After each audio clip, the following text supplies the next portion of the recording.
Siento que hoy dudar es casi impensable. O estás de un lado o estás del otro. Y tienes que decidir ya. Pero el problema no es tener una postura, es no poder cuestionarla. Acompáñame a sobrepensar todo esto. Sobrepensando es un espacio para quienes piensan demasiado y sienten profundo. Aquí exploramos pensamientos, historias y emociones, todo lo que nos hace humanos. Siempre desde la reflexión, sin sustituir un acompañamiento terapéutico. Soy Miguel y esto es Sobrepensando. Comenzamos.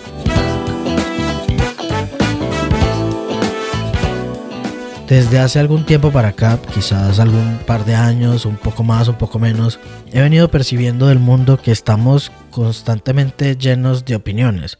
Hay opiniones por todos lados y hay una sensación de urgencia por reaccionar a todo lo que sucede. Por eso estamos llenos de opiniones. Todo el mundo tiene algo que decir y esto para nada está mal, por supuesto. Sin embargo, como todo requiere una respuesta inmediata, creo que no hay demasiado tiempo para procesar. Y de alguna forma como que nos empuja a tomar posiciones respecto a cosas, respecto a ideas, respecto a sucesos. Y también pues esto ha traído que se presenten como los extremos, donde estás a favor o estás en contra, es bueno o es malo, estás conmigo o estás contra mí, ese tipo de cosas. Todo esto bajo la lógica o bajo esta respuesta de ¿y tú qué piensas? ¿Y tú qué opinas? ¿Y tú dónde estás? ¿A favor de quién estás? Y como esa urgencia por responder, donde se premia la respuesta y se castiga bastante la duda, el detenerse a pensar un poco. Y por supuesto, las redes y todos los medios no se escapan a esto. De un tiempo para acá, la cantidad de debates que han salido en redes sociales ha sido enorme. Pero digo debates y lo pongo entre comillas porque lo que he visto, de los pocos que he visto, porque como que rápidamente entendí como de qué se trata un poco todo eso, es que son momentos donde no se busca pensar juntos y construir juntos, sino cada quien llega con su postura desde su ego y llega a intentar convencer al otro de lo que está pensando, sin ponerse un poco en riesgo, sin tener como este modo de apertura para poder escuchar al otro. Porque ahí el objetivo no es comprender, sino ganar. Y debatir realmente implica la posibilidad de que mis ideas o mi constructo de ideas se caigan. Un buen debate no es un espectáculo ni un arma, sino una forma de pensar juntos. Y obviamente eso da miedo y da inseguridad. Pero realmente el problema no son los debates o este tipo de cosas. Realmente creo que hay un problema o hay un tema un poco más profundo que todo esto. Y quedarnos simplemente ahí sería quedarnos en la superficie y sería seguir cayendo en justamente lo que venimos a hablar aquí y todo esto que trae sobrepensar. Pero entonces volviendo a la idea central de esto, pues empecé a pensar en por qué los extremos o por qué las polaridades resultan como tan seductoras para el pensamiento. Pensándolo un poco y revisando un poco varias cosas, pues definitivamente elegir un bando o posicionarse en algún lugar trae consigo como una reducción de la ansiedad, porque no hay que pensar tanto, no hay que sostener una duda.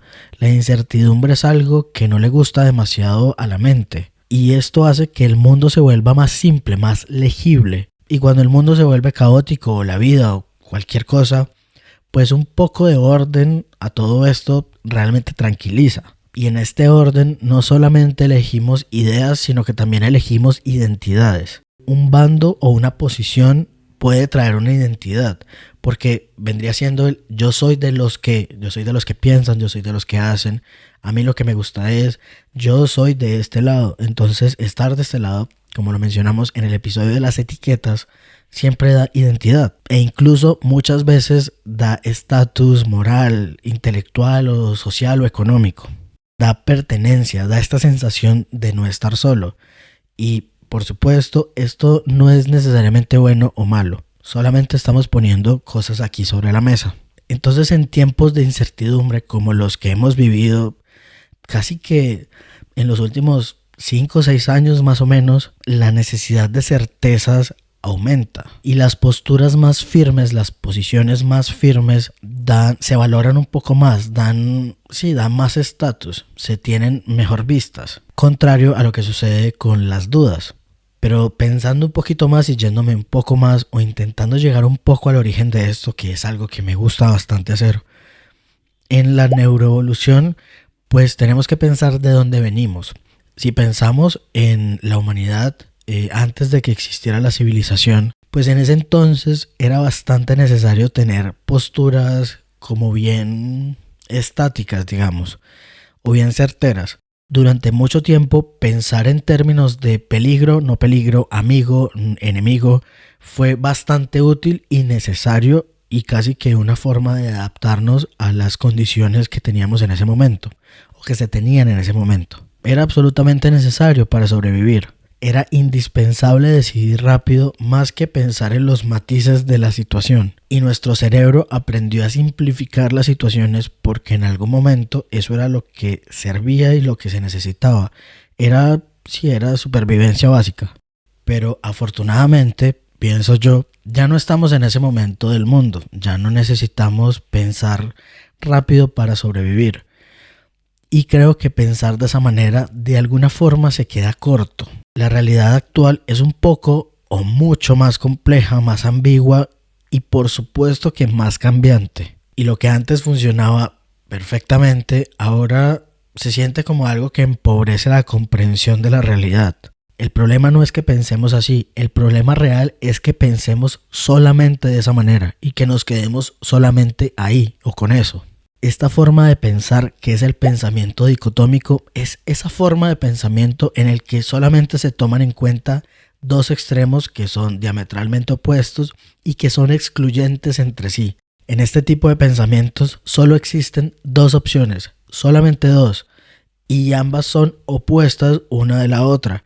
No existe nada en medio de ellas y son excluyentes, esta o esta, no hay más opciones. Y este pensamiento dicotómico pues no es algo ajeno a nosotros. En realidad en muchas cosas vemos el mundo solo de dos maneras. O bueno o malo, me gusta o no me gusta. O sea, no hay espacio para el medio que hay ahí. Es parte de lo que hacemos o de cómo pensamos muchas veces. Es habitual. Y el punto de todo esto es que cuando solamente hay dos opciones, primero todo el matiz desaparece. Y eso per se quita un montón de opciones y de posibilidades. Los grises o estas tonalidades de grises se empiezan a ver y a leer como amenazas. Todo esto que complejiza el mundo y que le da capas de profundidad a la realidad se siente demasiado incómodo. Y cuando se piensa en dos extremos, pues todo lo que está en medio se quiere eliminar porque no funciona, porque incomoda. Se deja de escuchar para entender, sino para refutar, porque se quiere ganar. Toda diferencia o todo pensamiento diferente se empieza a ver y a sentir como un ataque a la propia identidad. Y el otro deja de ser alguien, una persona, y empieza a ser simplemente una idea opuesta a la mía o una idea opuesta a lo que yo soy. Entonces hay una pérdida del diálogo real porque se aumenta siempre la defensividad. Siempre hay que estar a la defensiva porque no vaya a ser que esta otra idea gane. Se busca o se consigue solamente lo que confirma mis ideas. Y esto nos empieza a meter en cámaras de eco. Una cámara de eco es un entorno, especialmente en redes sociales y medios digitales, donde una persona solo recibe información, ideas y opiniones que refuerzan sus propias creencias preexistentes, creando un bucle cerrado que limita la exposición a puntos de vista diferentes y puede llevar a la polarización y extremismo. Estas cámaras de eco funcionan muy bien y son muy amigas del algoritmo, por supuesto. ¿Por qué? Porque el algoritmo funciona dependiendo de lo que a ti te guste.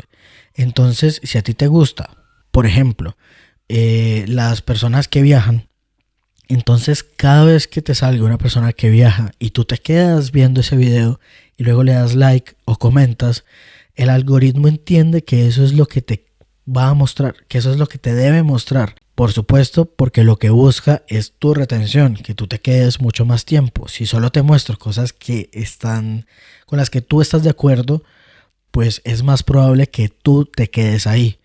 Por eso, funcionan tan bien y son tan amigos del algoritmo, o el algoritmo se basa en esto básicamente. Entonces todo esto lo que busca es que se confirme o se reconfirme lo que tú ya piensas o lo que uno ya piensa. Se bloquea, se silencia o se descarta, no siempre activamente, muchas veces simplemente el algoritmo lo hace, todo lo que incomoda, todo lo que hace parte de lo otro, la diferencia. Entonces todo lo que es cierto o todo lo que se piensa como cierto se refuerza, pero se empobrece en discursos porque se queda simplemente en el discurso pues que ya se tenía previamente.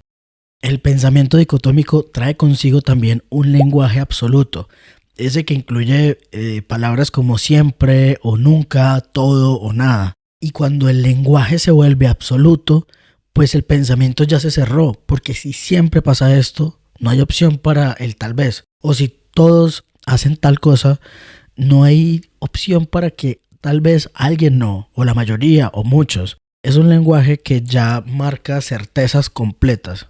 Corta lo que es, siempre o no, siempre o nunca, punto. No evaluando la realidad, sino imponiendo una narrativa o un pensamiento. Y por supuesto que el problema no es que se tengan posturas. Obviamente todos necesitamos tener posturas y todos necesitamos tener ciertas etiquetas y ciertas cosas con las que nos sintamos como cómodos y a favor de. El problema real es no poder revisar estas posturas. Esta baja tolerancia a lo que es ambiguo, la incapacidad de cuestionar lo propio, las ideas propias, el rechazo automático a lo que es distinto y una identidad que se fusiona completamente con la idea que se tiene. Se compra completamente una etiqueta. Nuevamente referencia al episodio de las etiquetas. Entonces, si hay una fusión entre idea o etiqueta y persona, cuando se cuestiona esta idea o este pensamiento o esta postura, se cuestiona a la persona misma. Y pensar diferente, tener ideas diferentes o vivir diferente se vuelve una amenaza hacia la existencia, porque está fusionada la idea y la persona. Y eso ya no es solo una ideología, eso ya hace parte de una estructura mental que se construye. Entonces esto se convierte en rigidez porque cuando ya no se permite revisar, escuchar o matizar, esto deja de ser una herramienta y se convierte en una jaula mental. La rigidez se construye en base a estar en contra de, a negar todo lo diferente, todo lo que es opuesto. Y a largo plazo una mente rígida sufre muchísimo más en este mundo lleno de incertidumbres y cambios, aunque se siente como una buena opción, porque la rigidez simplifica o quita esta necesidad o esta angustia que da tener que elegir constantemente. El taoísmo, por ejemplo, no intenta anular los opuestos, sino mantenerlos en tensión, porque el problema no es la contradicción, el problema es negar que existe una contradicción. Y con esta rigidez, o frente a todo esto que trae la rigidez, muchas veces aparece algo que me parece importante traer aquí. Y es que muchas veces se piensa que pensar con los matices que traen las situaciones es lo mismo que no tomar una postura. Y lo quería traer justamente aquí porque muchas veces se toma el no sé o el déjame pensarlo o la búsqueda de los matices como una falta de posicionamiento. Y justamente quiero hablar un poco de esos matices que hay entre los extremos. A ver, primero pienso que no necesariamente en todas las opciones ambos extremos son igualmente válidos. ¿A qué me refiero con esto? Y me refiero a algo que mencioné en algún momento en el episodio de El odio en internet. Y es que se respeta el derecho a opinar, pero no todas las opiniones son respetables. Entonces esto implica que no necesariamente los dos extremos, el a favor o en contra, sean igualmente válidos. Esto trae consigo que no necesariamente todo se resuelva en un punto medio y que esa sea una solución muy sabia necesariamente sobre un asunto. Y es que a veces esto es posicionarse en la mitad, es como una forma elegante, entre comillas, de evadir la complejidad de la situación. O sea, no es en realidad un punto medio pensado, sino un punto medio de tibieza, digámoslo. Porque poner, en este caso, o en este sentido, poner a los dos extremos al mismo nivel es minimizar y casi que invisibilizar el daño que uno de estos dos extremos está causando. Entonces no todas las ideas merecen el mismo peso ético, aunque ambas ideas existan. Pero aquí comprender por qué algo ocurre no quiere decir que se esté volviendo algo aceptable. Entender algo no lo vuelve correcto. Entonces en este sentido, pues quiero decir que un matiz no implica o no es lo mismo que una neutralidad moral. Que pensar algo no implica aprobarlo y que comprenderlo no es lo mismo que justificarlo, por supuesto. Porque justamente, como lo dije en otro momento, tomar la decisión de ser neutral o de no intervenir también es una postura. Y las posturas tienen sus consecuencias. Por eso quería como tomarme este momento para aclarar que esto no se trata de ser tibios. Los matices no se tratan de ser tibios o de no tomar posiciones. No es una falta de carácter y tampoco vivir en una eterna indecisión. Y mucho menos intentar quedar bien con todo el mundo, que eso es algo que suele verse, digamos. Pensar con matices no es renunciar al juicio ético. No todo se equilibra y eso también es importante decirlo. Entonces, si no se trata de ser tibios y no se trata de suspender los juicios éticos o los juicios morales, ¿de qué se trata todo esto de pensar? De pensar con respecto a estas ideas de extremos. Partamos del punto en que muchas veces nos definimos más por etiquetas que por reflexiones. Traemos este lenguaje absolutista de yo soy así o yo estoy de este lado y este tipo de cosas. Porque estas etiquetas nos ahorran preguntas y nos ahorran reflexión, pero al tiempo nos limitan y a veces nos las ponemos para evitar pensar realmente en quiénes somos. Heredamos esto de ideas familiares, de ideas culturales, de ideas de un grupo al cual pertenecemos, ideas que al final de cuentas no elegimos de una forma consciente. Pero a ver, no todo lo heredado está mal o es falso, pero no todo lo heredado fue pensado. Hay ideas que repetimos con mucha convicción, pero con poca revisión de lo que se está diciendo. Y es que respondiendo o intentando responder esto de qué es pensar realmente, pensar no es solamente cuestionar a los demás, es empezar a respondernos por qué sí y por qué no, pero a nosotros mismos, no para explicarle al mundo, sino para que tenga un sentido interno. Y esto empieza a conectar con la autenticidad, con la coherencia y con la responsabilidad personal. La duda es un espacio que es completamente legítimo, no es una debilidad, es un espacio de tránsito, es temporal mientras tomamos decisiones. Y es un espacio completamente honesto con nosotros. Dudar es lo más honesto que podemos hacer con nosotros y casi que con el mundo también. No es una falta de respeto a la postura, es al contrario, es un respeto ante la complejidad que trae el mundo, las situaciones y la vida. Pero el gran problema es que pensar y sobrepensar cansa bastante, desgasta. Elegir cansa, no tener ideas claras cansa, pero no pensar tiene otros costos muy diferentes que ya los mencioné y que creo que cada uno tiene una idea de lo que trae simplemente seguir a las ideas de los demás. Pensar es hacerse cargo y hacerse cargo de uno o de las ideas de uno cansa, pero no hacerse cargo de las ideas propias a largo plazo también tiene sus consecuencias. Realmente pensar es mucho más difícil que posicionarse inmediatamente y por eso es más fácil etiquetarnos, pero eso le quita la profundidad a todo y es por eso que dudar y elegir nos da un sentido. Y aquí entra nuevamente escena una palabra que ya había mencionado antes, pero creo que en otro sentido, y es la flexibilidad. En este caso, la flexibilidad implica tolerar la ambigüedad, aceptar que no tenemos todo claro, que podemos convivir un tiempo con la incertidumbre sin intentar llenarla rápidamente, y reconocer que no todo se resuelve así, de inmediato, porque esta ambigüedad no necesariamente es algo que hay que resolver, muchas veces es algo que necesita ser sostenido para ser pensado y para ser desmenuzado.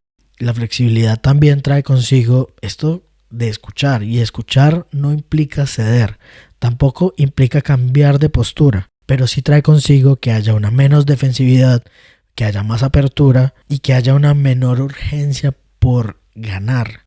Y además que nos estemos constantemente cuestionando, cuestionar incluso eso que nos representa, Cuestionar las ideas propias, cuestionar las ideas que nos dieron identidad, cuestionar sin intentar destruir ni traicionar tampoco, porque que algo me represente no implica que sea incuestionable. Esto trae consigo vivir con menos certezas pero con más conciencia, menos respuestas automáticas pero más elecciones conscientes, menos etiquetas rígidas y más procesos. Y a ver, pensar realmente cansa y muchas veces se siente como que nos quitáramos el piso sobre el que estamos sostenidos, pero también nos devuelve agencia sobre nosotros mismos, nos permite elegir con sentido y nos saca del piloto automático en el que vivimos muchas veces. Definirnos no es elegir una etiqueta y quedarnos ahí eternamente, es pensarnos, dudar, abrirnos a las posibilidades y hacernos cargo de lo que trae o del costo que trae elegir. Y esto implica que tal vez no necesitamos respuestas más claras, sino una forma más honesta de habitar las preguntas que tenemos. Preguntas que no exijan tomar decisiones inmediatas, que no busquen ganar. Preguntas que permitan la complejidad de las cosas. Porque una comunidad que se piensa es una comunidad con diversidad de pensamientos. Y una comunidad con diversidad de pensamientos no es una comunidad más caótica. Es una comunidad que tiende a ser menos polarizada, más rica en diversidad y más viva. Y al final no se trata de que todos pensemos igual, sino de aprender a convivir con toda esa diversidad de pensamientos que existen en el mundo, sin que sintamos la necesidad de anularnos unos a otros. Pensar con los matices es incómodo, pero también es una forma de cuidarnos a nosotros y también de cuidar al otro. Es dejar constantemente la puerta abierta a que dudemos un poquito más, a que escuchemos un poco mejor y que soltemos la urgencia de definirlo todo. No para quedarnos en esa duda para siempre, sino para elegir y tomar decisiones desde lugares mucho más conscientes. En las notas de este episodio te voy a dejar algunas cosas que vi o leí, escuché para este tema. Sin embargo, siento que quiero leer un poquito más y por eso voy a leer ¿Por qué estamos polarizados? Why We Are Polarized de Ezra Klein. Y pues si me gusta y si me parece interesante, dejaré por ahí en mis redes una reseña o algo que escriba sobre esto. Porque es que definitivamente lo que me trajo este episodio es que quiero seguir pensando en esto y quiero seguir leyendo un poco más sobre esto. No lo he leído todavía, pero eso es algo que quería traer hoy, justamente. No tenerlo todo claro, pero que eso no implique o que eso no anule mi capacidad de preguntarme. Y por supuesto, aún menos de sobrepensar. Y pues más adelante, si me convence, lo que te digo, dejaré alguna review o escribiré algo o haré algo con eso que lea. Y por supuesto, si puedo añadir algo, es que no te recomiendo que estés 100% de acuerdo conmigo. Te recomiendo realmente que no renuncies a pensar, a sobrepensar y a tener tus propias dudas y tus propias ideas. Gracias por acompañarme en esta reflexión sobre los extremos, los matices y la incomodidad de pensar en todo esto. Si algo de lo que escuchaste hoy te gustó, deja tu like, compártelo con alguien a quien creas que le puede interesar y cuéntame en los comentarios cuál es tu idea o tu reflexión sobre todo esto. Te estaré leyendo. Te invito a seguir el podcast en la plataforma donde me estés escuchando y a que te des una pasadita por mis redes que están apareciendo por acá, donde seguimos conversando sobre este y otros temas y cualquier otra cosa que se me ocurra también. Y donde dejaré eventualmente o haré algo eventualmente con el libro que voy a leer. Y si te quieres sumar a leer el libro, por supuesto que eres bienvenido o bienvenida. Nuevamente te doy las gracias por tomarte el tiempo de sobrepensar conmigo y más en estos tiempos actuales, todas estas cosas que de alguna forma también nos atraviesan a todos. Nos vemos o nos escuchamos en el próximo episodio. Chao.